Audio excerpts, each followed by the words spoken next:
예수님께서 이 땅에 오신 성육신 사건이나 성령을 보내주신 성령 강림 사건 등 우리 기독교인들에게는 모두 중요한 사건들입니다. 그런데 예수님의 부활은 우리 기독교인들에게, 아니 온 인류 역사상 가장 위대한 사건이라고 말할 수 있습니다. 사망이 더 이상 인류를 괴롭힐 수 없게 된 날이기 때문이죠. 오늘은 부활절입니다. 만약에 제가 예수님이었다면요, 부활한 후에 구름 타고 천사들과 함께 빌라도 관저나 대제사장 뜰로 찾아가서 너희들이 감히 날 모욕하고 고문하다 죽여 하면서 그 사람들 다 싹 다 잡아다가 십자가에 거꾸로 매달아 버렸을 것 같아요. 그런데 사도 요한이 기록한 부활의 아침 풍경은 전혀 다른 모습입니다. 예수님은 빌라도나 대제사장 집에 가지 않으셨습니다. 심지어 빈 무덤을 보고 먼저 집으로 돌아가 버린 베드로나 요한에게 나타나신 것도 아닙니다. 오늘 본문은 부활하신 예수님께서 가장 먼저 찾아간 한 사람을 보여주고 있습니다. 지금 그녀는 빈 무덤 앞에서 하염없이 울고 있습니다. 7 귀신이 들려서 비참하게 살아왔었지만 예수님을 만나 새 삶을 얻었습니다. 하지만 예수님이 죽으심으로 삶의 모든 소망을 다시 잃어버린 그 여인 막달라 마리아입니다. 온 천하 만물의 창조주가 인간의 몸을 입고 오신 사건이나 십자가에서 죽으신 사건이나 성경에 기록된 예수님의 사역은 우리의 상상과 생각을 뛰어넘는 역설의 연속이었습니다.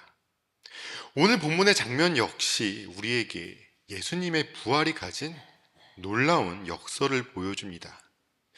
부활은 인류를 옭아매고 있던 사망 권세가 깨진 온 세상이 뒤집어질 거대한 기적입니다. 하지만 그 기적이 우리에게 찾아오는 방식은 화려한 이벤트나 쇼처럼 찾아오는 것이 아니라 지극히 개인적이고 인격적인 사랑의 만남이라는 사실입니다. 부활하신 예수님께서 슬픔에 잠긴 마리아에게 찾아오신 것처럼 오늘 삶의 고난 속에서 울고 있는 우리 성도님들 한 분 한 분을 찾아오십니다. 오늘 예배를 통해 예수님께서 어떻게 우리를 찾아오시는지 그 찾아오신 주님을 만나는 시간이 되시길 주님의 이름으로 축원합니다. 아멘. 첫 번째로 본문 11절을 보시면요, 그런데 마리아는 무덤 밖에 서서 울고 있었다. 울다가 몸을 굽혀서 무덤 속을 들여다보니, 오늘 본문의 앞장면인 20장 1절부터 10절을 보시면 베드로와 요한은 빈 무덤을 보고는 그냥 집으로 돌아갔습니다. 지금 그들에겐 없어진 예수님 시신이 중요한 게 아니었어요. 자신들도 언제 잡혀서 유대 무리에게 고문을 당할지 죽임을 당할지 모르는데 얼른 집에 가서 숨어 있습니다. 이걸 어떻게 하냐면 19절 말씀을 보면요, 제자들은 유대 사람들이 무서워서 모두 문을 닫아 걸고 있었음을 알 수 있습니다. 하지만 마리아는 그냥 돌아갈 수 없었습니다. 예수님이 죽었다는 슬픔이 아직 추스려지지도 않았는데 시신까지 없어졌다는 그 상실감의 충격은 말로 표현할 수가 없었을 겁니다. 우리 성경에 울고 있었다라고 번역이 되어 있지만 원어의 의미를 조금 더 살리면 그냥 울면서 흐느끼는 정도가 아니라 소리내어서 오열하고 있는 통곡하는 울음입니다. 슬픔에 빠진 마리아가 몸을 굽혀서 무덤 속을 들여다봤을 때 천사 둘이 그 안에 있었습니다. 그런데 마리아는 천사들을 보고도 별 반응이 없었습니다. 다른 복음서 보면은 마리아가 놀랐다고 나오는데요 라고 말씀하실 수 있는데, 근데 마태 마가복음에는 처음엔 천사들을 보고 놀란 다음에 예수님 시신이 없어진 걸 알게 됩니다. 그리고 다른 제자들에게 가서 없어진 사실을 알립니다. 그래서 다른 복음서들과 이렇게 순서를 맞춰보면 요한복음에서는 천사들을 처음 보는 장면이 아니라 다시 찾아와서 본 두 번째 만남이라고 볼 수 있습니다. 그러면 두 번째 봤으니까 아무 반응 없는 거냐고 물으실 수도 있는데, 지금 천사들은 보고 놀랬는지 안 놀랬는지 그걸 말씀드리는 게 아니라요, 거의 모든 사람들은 평생 천사를 한 번도 못 봅니다. 우리 성도님들 중에 직접 눈으로 천사 보신 분 계신가요? 천사를 본다는 것은 엄청난 영적 체험입니다. 그런데 지금 마리아에게 중요한 것은 천사가 아니에요.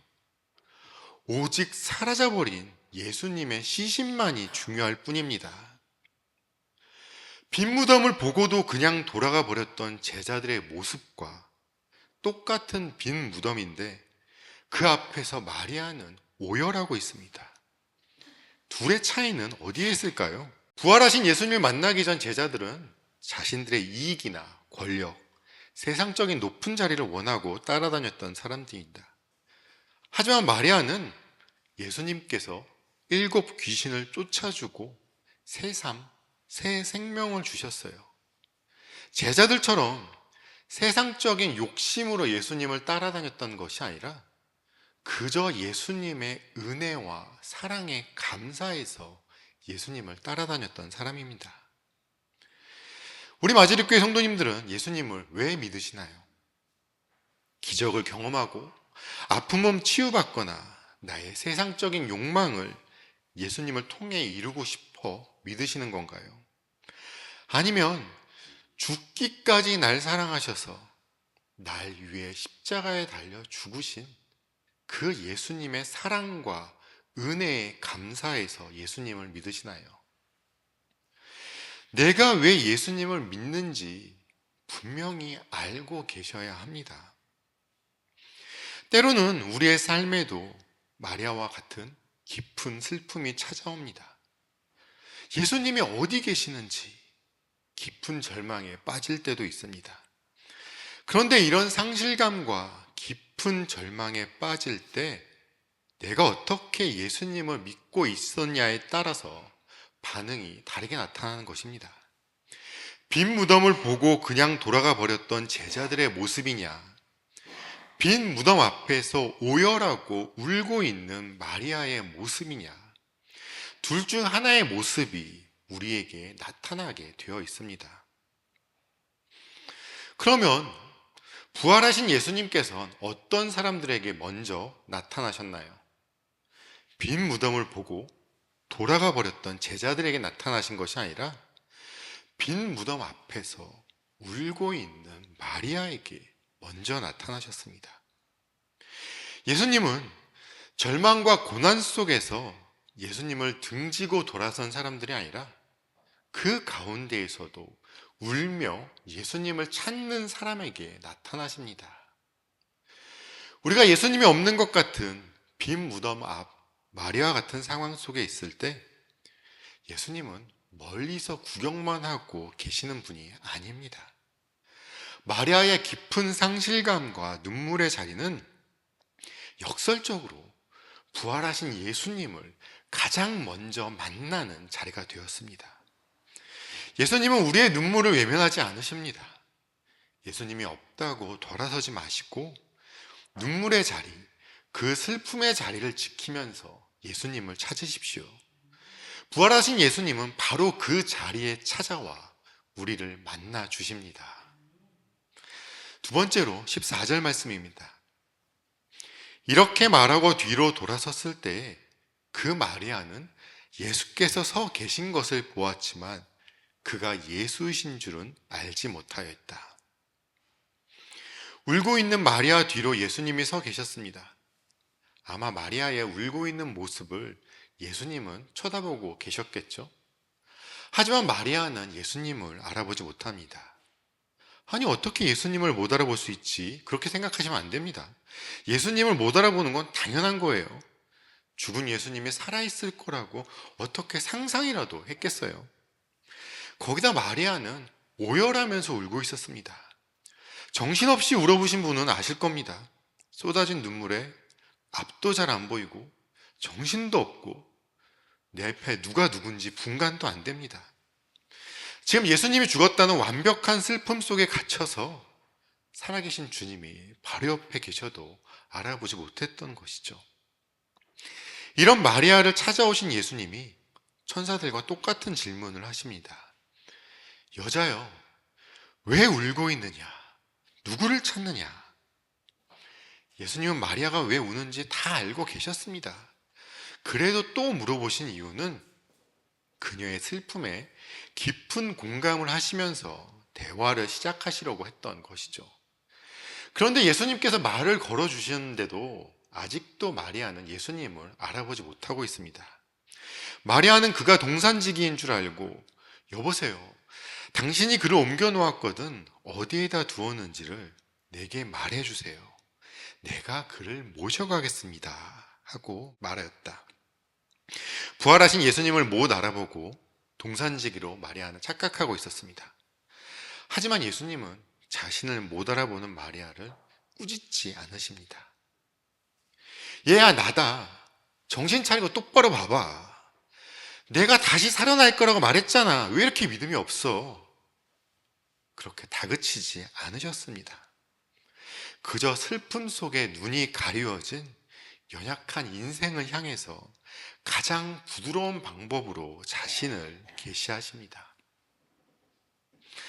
사랑하는 우리 마지릿교회 성도님들, 예수님이 어디 계시는지 모르시겠나요? 예수님은 지금 내 뒤에, 내 옆에 계십니다. 울고 계신 성도님들을 바라보시면서 가만히 다가와 말씀하십니다. 예수님이 내 곁에 안 계신 것이 아니라 내 슬픔이, 내 눈물이 내 눈을 가려서 예수님을 못 알아보고 있는 겁니다. 이제 아직 슬픔에 잠겨있는 예수님을 못 알아보고 있는 마리아에게 예수님께서 부르십니다. 오늘의 절정이자 가장 감동스러운 순간이죠. 16절 말씀. 예수께서 마리아야 하고 부르셨다. 마리아가 돌아서서 히브리 말로 라부니 하고 불렀다. 마리아. 다른 사람들은 경험한 적 없었던, 천사를 만나는 영적인 체험조차도 없애지 못했던 그 마리아의 캄캄한 절망을 깨트리는 한마디입니다. 마리아. 예수님의 부르심에 닫혀있던 마리아의 눈이 드디어 떠집니다. 사순절 세 번째 주일 예배에서 나눴었죠. 양들은 그의 목소리를 알아듣는다. 요한복음 10장 3절 말씀입니다. 문지기는 목자에게 문을 열어주고 양들은 그의 목소리를 알아듣는다. 그리고 목자는 자기 양들의 이름을 하나하나 불러서 이끌고 나간다. 양들을 위해 십자가에서 자기 목숨을 버리셨던 선한 목자께서 이제 사망 권세를 깨트리시고 부활하셔서 가장 먼저 하시는 일이 길 잃고 슬피 우는 자기 양을 부르시는 겁니다. 이름을 부른다는 것은 단순한 호칭이 아닙니다. 완벽한 인격적 관계이며 깊은 초대입니다.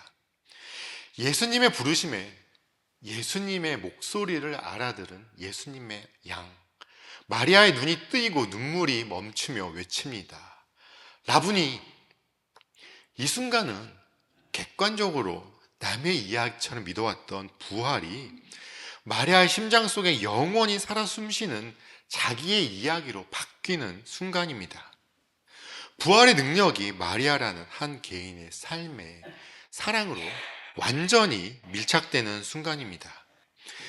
인격적으로 마리아를 만나주신 부활하신 예수님께서 마리아에게 새로운 사명을 주시죠. 17절 말씀.